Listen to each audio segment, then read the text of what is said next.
Bilan des activités diplomatiques de notre pays ces 3 derniers mois, le ministre des Affaires étrangères et de la coopération internationale a fait le point ce matin au cours d'une conférence de presse.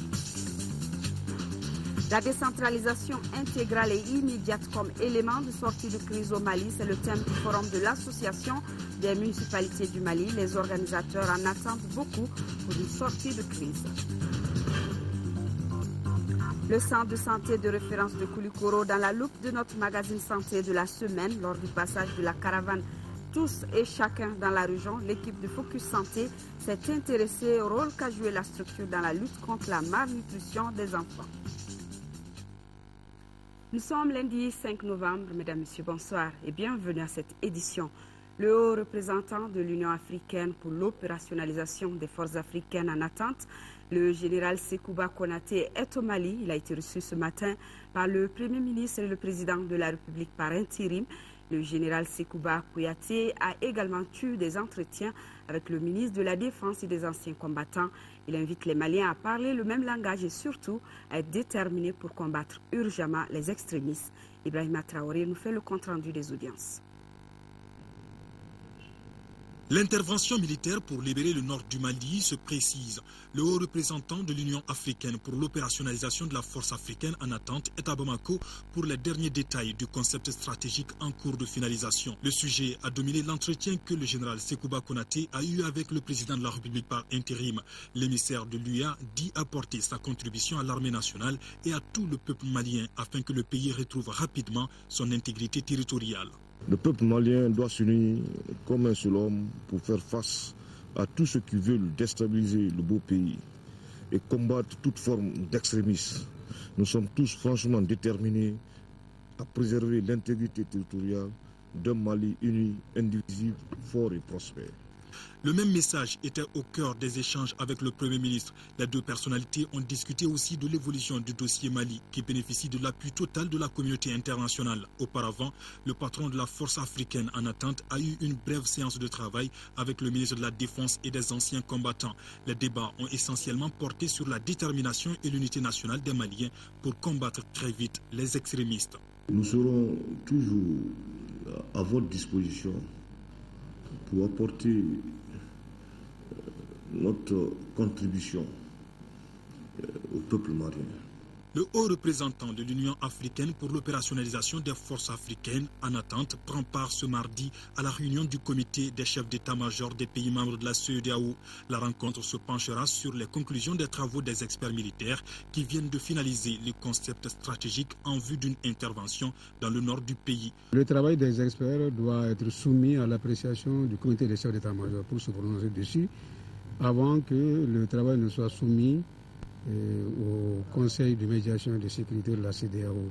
En définitive, c'est la conférence au sommet des chefs d'État qui est prévue à Abuja le 11 qui doit valider ce concept consensuel avant de le soumettre à l'Union africaine.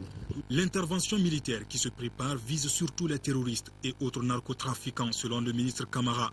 Il estime que les autorités maliennes n'excluent pas le dialogue avec certains groupes armés qui reconnaissent la laïcité et l'unité du Mali. Le général Sekouba Konaté qui est donc en visite dans notre pays. Les concertations pour une sortie de crise dans notre pays vont bon train après la réunion sur le concept de l'opération militaire pour la reconquête des régions occupées. Les représentants à la réunion de l'Union africaine, de la CEDEAO et des Nations unies ont été reçus aujourd'hui par le Premier ministre. Ils disent être venus lui demander des orientations pour peaufiner le document final. Joatodi Jean Demata, le représentant de l'Union africaine, donne plus de détails sur les entretiens qu'ils ont eus avec le Premier ministre. Il est au micro d'Amadou Sankari. C'était beaucoup plus une visite de courtoisie. Et nous avons tenu à lui rendre visite pour, remercier les autorités maliennes pour avoir bien voulu accueillir cette réunion ici à Bamako, et de deux, pour demander des éclairages, des orientations de la part de Monsieur le Premier ministre pour le parachèvement du document qui est en train d'être finalisé actuellement. Est-ce que vous avez évoqué avec lui les points saillants de ce document? Le document, comme je l'ai dit tout à l'heure, n'est pas encore finalisé. Au moment où nous parlons, il y en a d'autres membres de l'équipe qui travaillent là-dessus. La traduction en version française n'est pas encore terminée et surtout, ces documents doivent être d'abord entérinés par le chef d'état-major lors de la réunion de demain. Est-ce qu'il y a de l'espoir? Mais bien sûr, je pense que vous l'avez remarqué vous-même, depuis la tenue de cette réunion, il y a certains développements très très positifs sur le terrain, surtout que l'atmosphère de travail que nous avons eu avec les officiers maliens était une atmosphère très positive où régnait la fraternité d'armes entre les militaires. Les dates des concertations nationales se font toujours attendre. La commission d'organisation dit être à pied d'œuvre pour son organisation avec à la clé l'adhésion de toutes les couches et sensibilités du pays. C'est dans ce cadre que les membres de la commission ont rencontré le Premier ministre cet après-midi, lui ont fait le point des préparatifs. Mohamed Diarra pour les détails. Après 2 reports, il n'y a toujours pas de date arrêtée pour la concertation nationale. Mais au dit des membres de la commission d'organisation, ces assises nationales tant attendues auront bel et bien lieu. Ils ont rencontré le Premier ministre pour lui faire le compte-rendu de l'évolution des travaux préparatoires. Les échanges avec le chef de gouvernement ont porté sur la mise en place des organes de la transition et la feuille de route du gouvernement actuel. Ces concertations doivent regrouper toutes les couches et sensibilités de la nation. On tend vraiment aujourd'hui vers la tenue de ces assises. Pour le moment, il n'y a pas eu de date qui est arrêtée, mais nous sommes en pourparlers avec d'autres. Parce que vous savez, nous voudrons que ces assises-là conduisent tous les Maliens main dans la plus grande cohésion. Il faut que le résultat soit un résultat de paix. Vraiment que chacun essaie de surpasser, c'est-à-dire l'esprit partisan, à aller vers la paix. Certains regroupements politiques ont brillé par leur absence à cette rencontre avec le Premier ministre. Mais la porte du dialogue n'est pas fermée. Pour eux, seul le Mali doit être au-dessus de tout. On peut noter vraiment le FDR. Ils ont l'air d'alliance, quand même, on est en train de voir ensemble. Quand même, il y a des pourparlers et des rencontres qui sont en jeu pour les faire venir autour de la table. Parce que l'essentiel, il faut quand même émerger vers un compromis dynamique. Le but est d'aller vers une transition apaisée assortie de l'organisation des élections libres et crédibles. En tout cas, c'est le vœu des initiateurs de ces concertations nationales. Ce communiqué du ministre de l'Administration territoriale et de la décentralisation qui informe que le retour des pèlerins du 2e avion de la filière gouvernementale est prévu ce jour 5 novembre 2012 à 20h. Le ministre rappelle que l'accueil par les familles s'effectue à la maison du Hadj. Au cours de ces 3 derniers mois, la diplomatie malienne a mené d'intenses activités couronnées de succès. Parmi elles, on retient la levée de la suspension du Mali au niveau de l'Union africaine et un début de reprise de la coopération internationale. Le ministre des Affaires étrangères et de la coopération internationale a fait le point ce matin au cours d'une conférence de presse, un compte-rendu de Mohamed Touré. Faire le point de la diplomatie active des affaires étrangères depuis la création du gouvernement du 20 août dernier, c'est l'objet de la conférence de presse qu'a animé le ministre Tcheman Koulibaly. Il a égrené une longue liste de rencontres internationales auxquelles le Mali a participé, notamment la réunion du Conseil de paix et de sécurité de la CEDEAO, le sommet de l'UA qui a vu lever la suspension du Mali et le sommet de non-alignés. Autant de victoires diplomatiques. Cette conférence de non-alignés a été très importante parce que le document final a retenu 5 paragraphes concernant notre pays et qui nous confortait dans notre position, à savoir le rejet total de toute déclaration et toute intention de partition du Mali, la condamnation sans équivoque des actes qui ont attenté aux droits humains et des crimes de guerre qui ont été commis, la condamnation sans équivoque de la destruction de notre patrimoine, ainsi que tous les encouragements nécessaires pour accompagner notre pays Par rapport à son voyage au Burkina Faso cette semaine, le ministre a été clair. Il s'agissait de faire le point des travaux en cours avec la médiation. Moi, je n'ai pas rencontré en Sardine. Je n'ai pas rencontré en Sardine pour la simple raison que je n'avais pas mandat pour rencontrer en Sardine. Ça, c'est la première chose. Deuxièmement, je trouve que c'est prématuré. Notre mandat, c'est de redorer l'image du Mali, de démontrer le fait que le Mali atteint la normalité constitutionnelle et de continuer le plaidoyer pour la reprise de la coopération dans tous les secteurs. Toutes choses qui contribueront à la libération totale de nos territoires occupés, la priorité des priorités. En Sardine est parti à Ouagadougou. MNLA est parti à Ouagadougou. Vous pensez que le ministre des Affaires étrangères du Mali doit s'asseoir et regarder ça comme ça?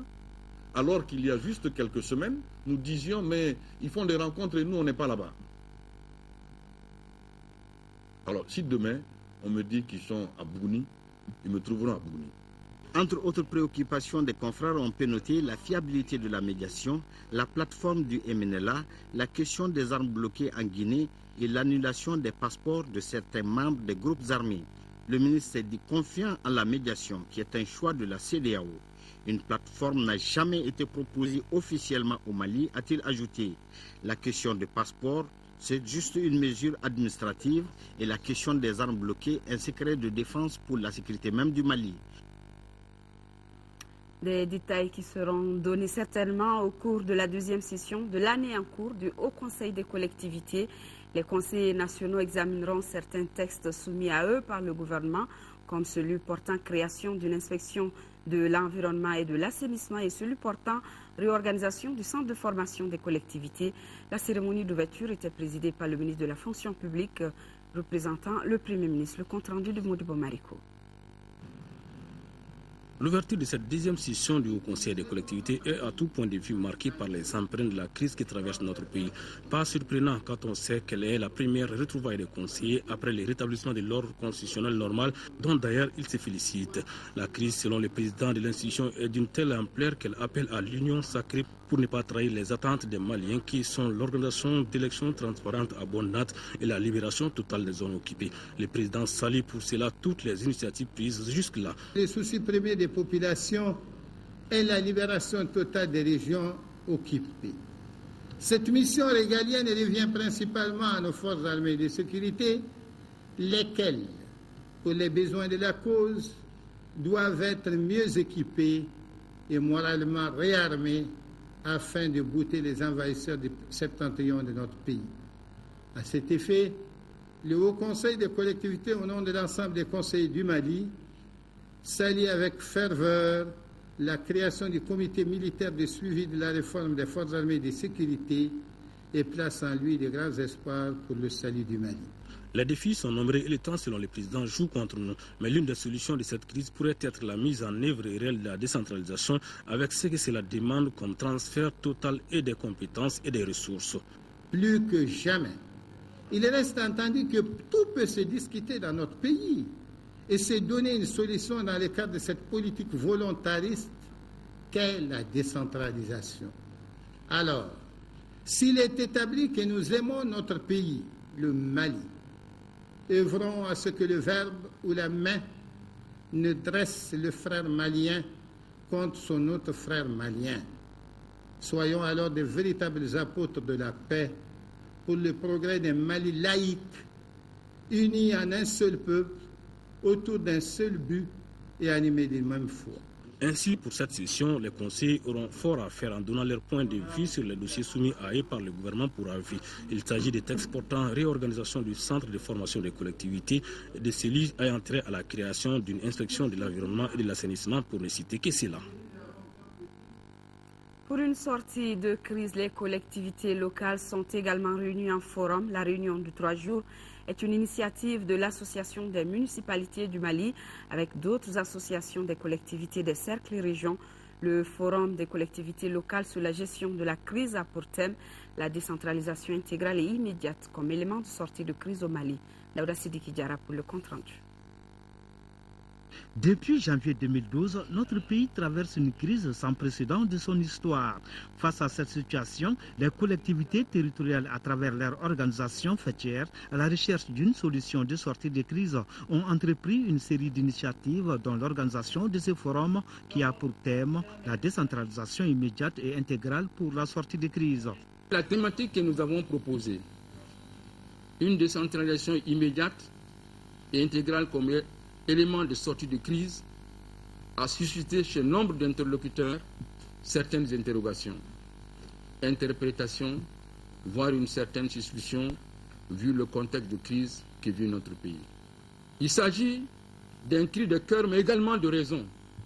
La décentralisation est un projet politique fascinant pour lequel je vous souhaite avant tout du courage. Il faut ce courage pour aborder une des questions politiques les plus importantes dans un État. Qui fait quoi le mieux? Le forum vise à formuler des propositions et des recommandations fortes pour une décentralisation comme facteur de paix, de cohésion et de renforcement de l'unité nationale. Il y a eu beaucoup d'acquis, mais aussi beaucoup de choses restent à faire. C'est ainsi que dans le cadre du bilan réalisé en 2011 sur la décentralisation ont été recensés entre autres les enjeux suivants. Le renforcement de la participation citoyenne à la vie des collectivités, le transfert effectif des compétences de l'État aux collectivités, l'amélioration de l'autonomie financière des collectivités en renforçant les transferts des ressources de l'État, en améliorant les dispositifs d'appui financier à l'investissement et en optimisant la mobilisation des ressources propres. 12 ans après sa mise en place au Mali, l'irréversibilité de la décentralisation, c'est sans commentaire. Il n'est de doute que la thématique du forum vient à son heure au moment où des régions de notre pays sont occupées par des bandes armées avec des revendications indépendantistes et religieuses. C'est dire que la présente rencontre se tient dans un contexte particulier, d'autant que notre pays sombre dans une profonde inquiétude. Le processus de décentralisation de la gestion publique comme stratégie de réponse à la crise institutionnelle et sécuritaire au Mali, la contribution des collectivités territoriales dans la gestion de la sortie de crise sont entre autres thématiques qui seront débattues au cours de ce forum. Et l'intégralité du discours du président du Haut Conseil des collectivités à la deuxième session de l'institution, c'est juste après cette édition, ce communiqué de presse de l'ADPS, l'Alliance des démocrates patriotes pour la sortie de crise, qui a pris l'initiative de lancer un programme de rencontres bilatérales avec les divers regroupements politiques portant sur la plateforme politique du MNLA. Cette série de rencontres bilatérales qui a débuté dans la semaine du 29 octobre débouchera sur une table ronde globale prévue le 17 novembre 2012 et qui réunira l'ensemble des regroupements politiques et des principales organisations fêtières de la société civile. Les opérateurs économiques du secteur privé et les membres de la plateforme des associations des jeunes du Nord expriment leurs préoccupations face à la crise que traverse notre pays. C'était au cours d'une conférence de presse dont Nando Dambélé nous donne le compte-rendu. La situation qui traverse notre pays depuis près de 8 mois ne laisse personne indifférent. Les opérateurs économiques du secteur privé, commerçants, détaillants et transporteurs sont frappés de plein fouet par la crise. Depuis le début de cette crise, je vous avoue, notre activité part de ralentissement, voire il y a des gens qui ont même fermé des magasins, ça ne va pas. Moi qui vous parle en ce moment, Dieu seul sait comment je me débrouille. Donc il n'y a plus de marché. Donc nous nous sommes dit que c'est lié à ça. Nos partenaires qui viennent de l'extérieur, les étrangers, ils ne viennent plus. Nous ne partons plus aussi, parce qu'on n'a même pas de marchandises. Pour plus d'informations sur les dispositions en cours pour la libération des régions septentrionales, les initiateurs de cette conférence ont sollicité le concours de la Commission Défense et Sécurité de l'Assemblée nationale et du ministère de la Défense et des anciens combattants. Nous avons interpellé la Commission Défense de l'Assemblée nationale et le département du ministère chargé de la Défense. Donc ils viennent nous faire le point sur la situation, à quel niveau nous nous trouvons encore, pourquoi à ce jour le Nord reste encore sous occupation.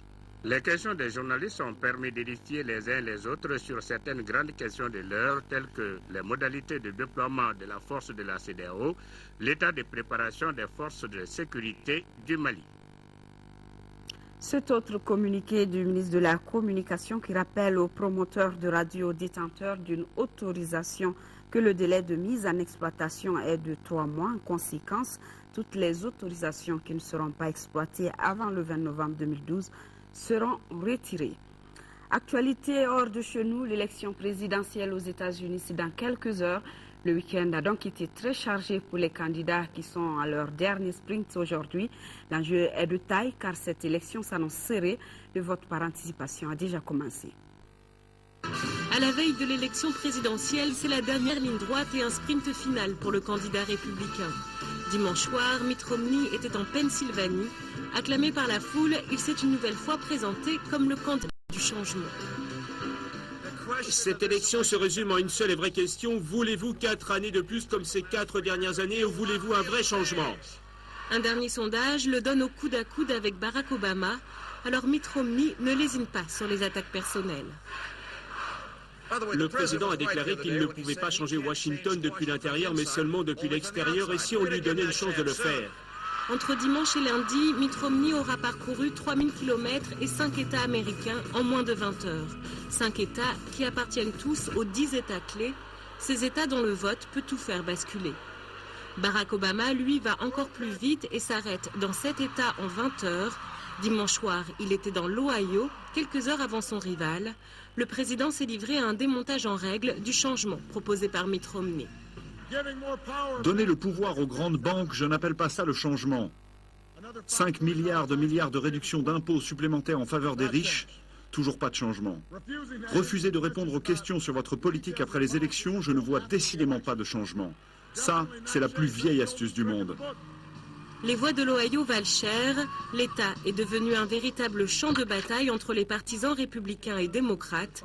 Dimanche, ils ont accéléré le porte-à-porte. L'enjeu est de taille. Le vote par anticipation a déjà commencé.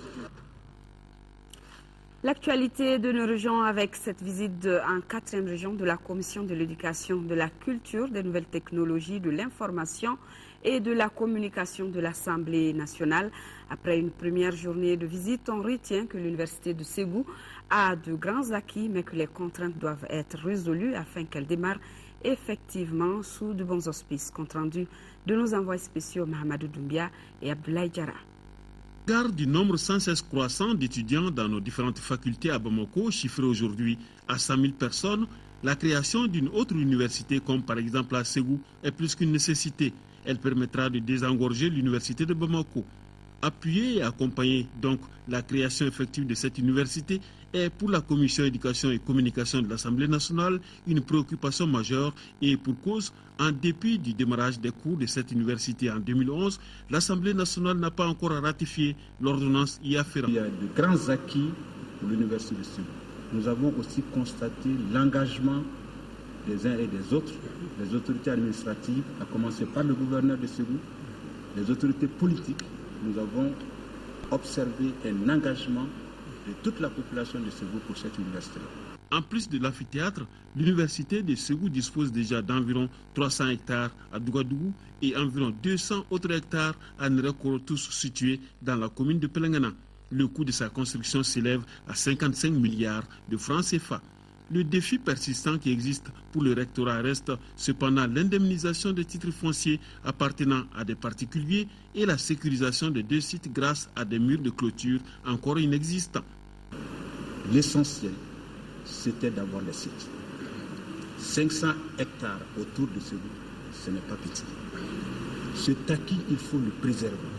Il revient à l'État, au budget national, non seulement de matérialiser ces sites-là, mais aussi éventuellement de dédommager les gens qui auraient des droits sur certaines parcelles. Il faut le faire rapidement parce que la ville est en train de grandir, les besoins en parcelles d'habitation sont énormes. Il faut sécuriser ces sites-là. C'est le plus grand acquis, à mon sens, que l'Université de Ségou a. Demain, on pourra construire toutes les facultés sur ces sites-là. Les prochaines rencontres permettront de dégager les voies et moyens au profit de cette université.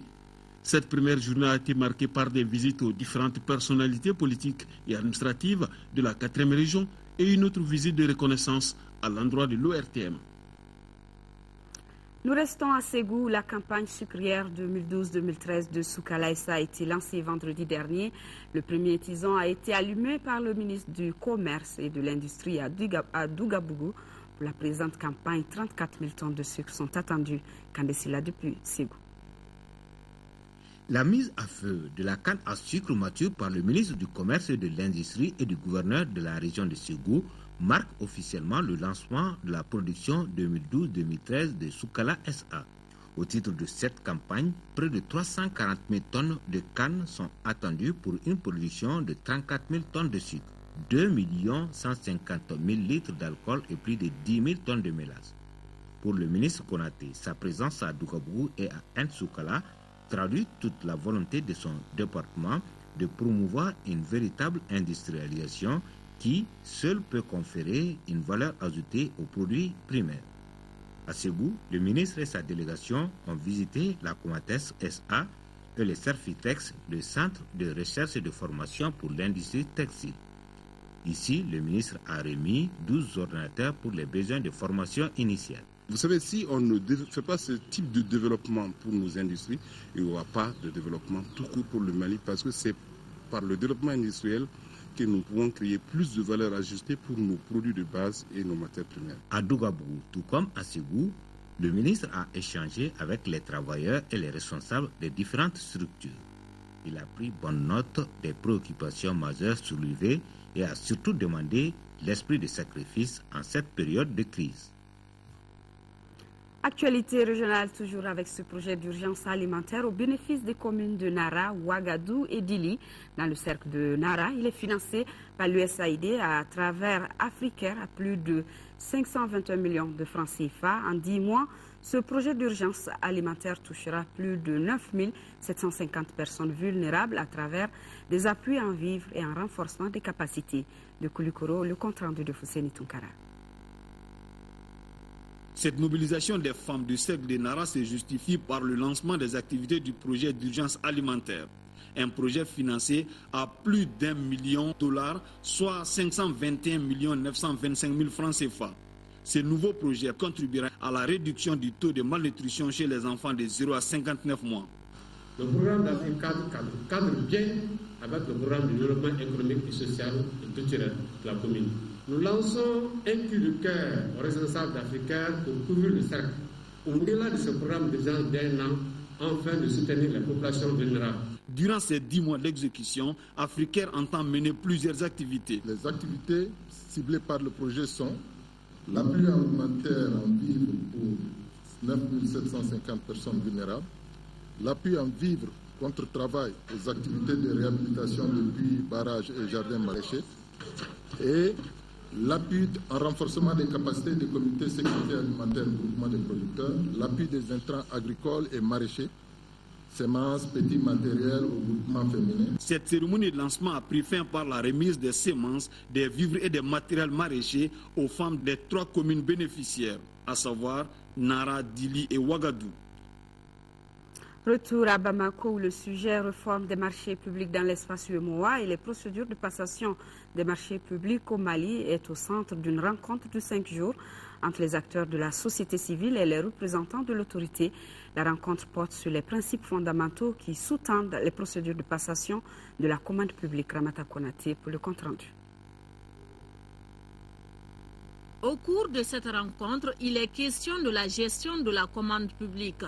Les 5 jours d'échange qui s'adressent à une quarantaine d'acteurs de la société civile sont axés sur la réforme des marchés publics dans l'espace UEMOA et les procédures d'acquisition des biens et services au Mali. Il s'agit là des principes fondamentaux qui sous-tendent la passation des marchés publics, des principes cités ici par le président de l'autorité de régulation des marchés publics et des délégations de services publics.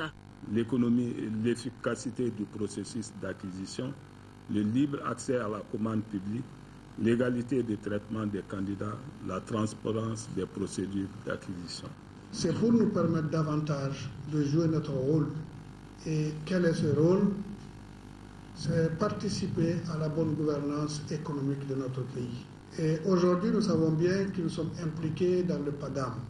Et nous ne pouvons pas être impliqué à ce niveau sans avoir les b.a.-ba, sinon même vraiment les principes fondamentaux de la régulation des marchés publics.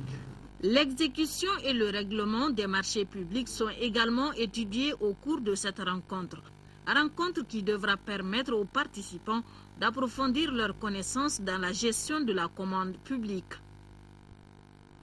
Réunion des administrateurs du projet d'appui à la lutte contre la mouche tsetse et les trypanosomoses animales dans les cercles de Kadiolo et Sikasso. C'est à la faveur de la première session du comité de surveillance du projet. Alpha Mega, reportage. Les trypanosomoses sont des maladies qui affectent le bétail et l'homme n'est point épargné. Dans les cercles de Kadiolo et Sikasso, le sujet est préoccupant. Et c'est dans ce cadre que les administrateurs du projet d'appui contre la mouche tsetse et les trypanosomoses sont réunis.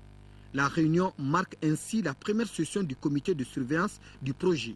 Parmi les points inscrits à l'ordre du jour, la présentation du cadre logique du projet.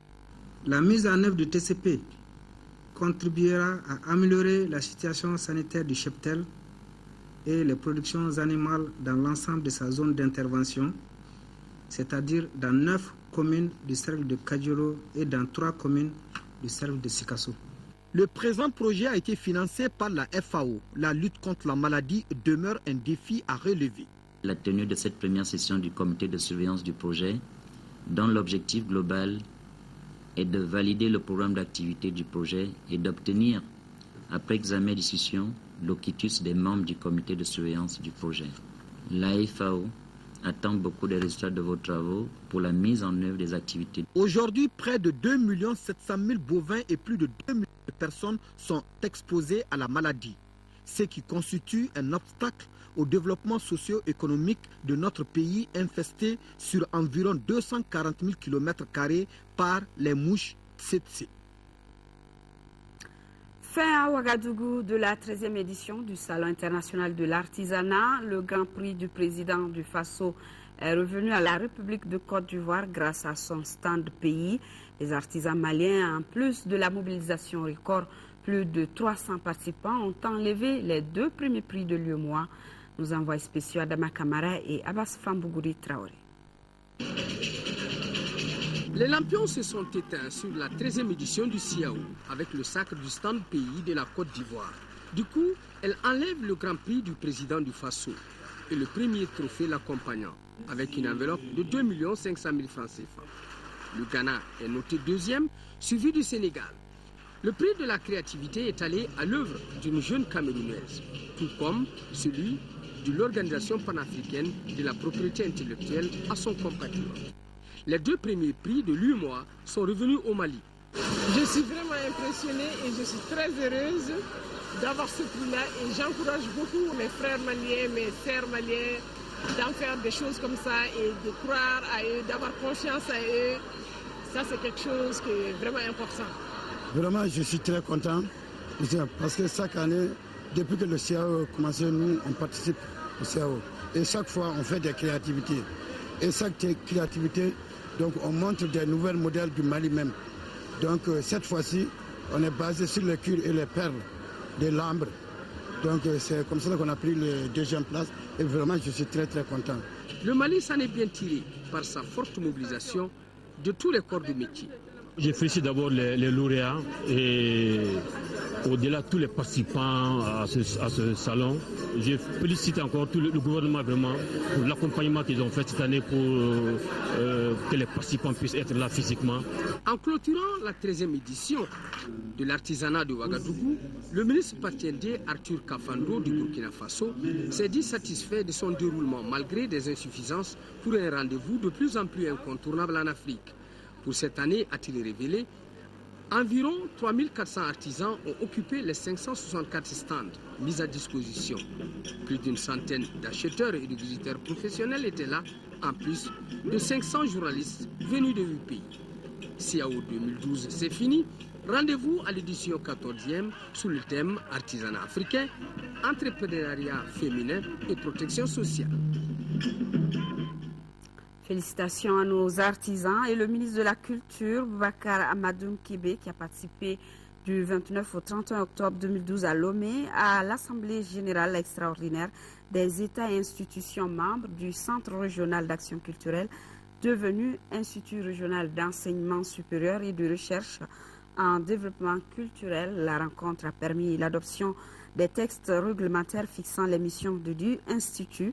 Les ministres en charge de la culture et les institutions partenaires de l'Institut ont adressé une déclaration de solidarité à la République du Mali qui a enregistré une perte de son patrimoine à travers la destruction de monuments par des groupes armés qui occupent la partie nord de notre pays. La chronique santé du jour s'intéresse au centre de santé de référence de Koulikoro, où la caravane Tous et Chacun est passé, située dans un chef-lieu de région. Cette structure n'a pas changé de statut alors qu'il n'y a pas d'hôpital régional. La structure, qui a ses spécificités, sert de référence dans la lutte contre la malnutrition des enfants, à laquelle les journalistes caravaniers se sont intéressés. Focus Santé à Koulikoro avec Aboubakar Traoré et Tchessira Dambeli.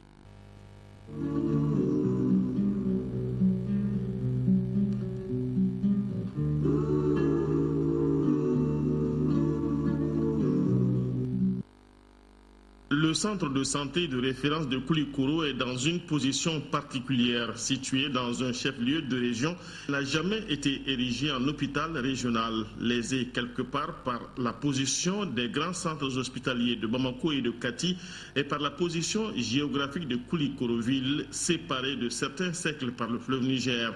En cette période, on parle ici de sous-fréquentation. D'abord, il y a un problème de moyens qui se pose, c'est l'hivernage. Il y a beaucoup qui divaguent dans les travaux champêtres. Donc ils attendent la fin de l'hivernage. Donc il y a un problème de moyens également qui se pose à la population. Et normalement ça devait être un hôpital régional, mais s'il faut quitter Fana, venir à Koulikoro, donc on préfère s'arrêter directement. Djoïla aussi, c'est de l'autre côté, donc c'est plus facile d'être à Bamako. Et la prise en charge également est beaucoup plus facile à Bamako qu'ici. Ça contribue également à la sous-fréquentation, comme on appelle de nos centres. Ici, même s'il y a suffisamment de médecins généralistes, tous les services ne sont pas disponibles. Autour de ce CCRF, 17 centres de santé communautaires fonctionnels où les enfants souffrant de malnutrition sont pris en charge conformément au protocole national. Dépistage, tri et référence à un niveau supérieur. Entre janvier et août 2012, 30 cas d'enfants malnutris sévères avec complications. La prise en charge par rapport à certaines pathologies est gratuite. Par rapport au paludisme, il y a le kit de prise en charge qui est totalement financé par l'État. Et ce qui fait que si c'est un paludisme, il y a les médicaments qui sont donnés gratuitement. Maintenant, par rapport à la nutrition aussi, il y a des intrants qui sont gratuits, parmi lesquels il y a certains antibiotiques. Il y a aussi les intrants de nutrition comme le pampinate, certaines farines, quand elles sont disponibles. Maintenant, au moment où ces farines ne sont pas disponibles, nous sommes obligés de prescrire pour que les parents payent. Aux côtés de ce centre de santé et des associations de santé communautaire, une plateforme de partenaires engagés dans la lutte contre la malnutrition comme l'UNICEF et l'Enkeller International pour ne citer que cela. Mais il arrive que les enfants malnutris ne s'en sortent jamais. Mais c'est des enfants qui sont venus déjà à un stade assez tardif et où il y avait déjà toutes les complications, l'anémie, les œdèmes et les troubles, les diarrhées. Donc à ce stade, souvent, quel que soit le traitement, c'est souvent vraiment la catastrophe. Et c'est pourquoi nous lançons vraiment un appel que les enfants soient amenés tôt au centre de santé, ce qui pourra aussi beaucoup nous aider vraiment à les prendre en charge correctement. Dans le district sanitaire de Koulikoro, les aires de santé de Tamane et de Tombougou sont celles qui ont le plus de problèmes avec la malnutrition des enfants.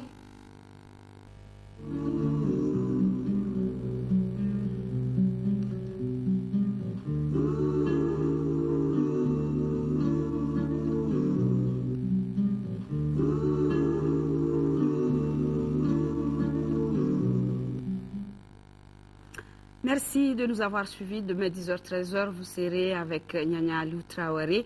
N'oubliez pas l'intégralité du discours du président du Haut Conseil des collectivités à la deuxième session de l'institution. C'est ce soir. Le journal télévisé des formations continues, c'est également ce soir. Une présentation de Mohamed Touré.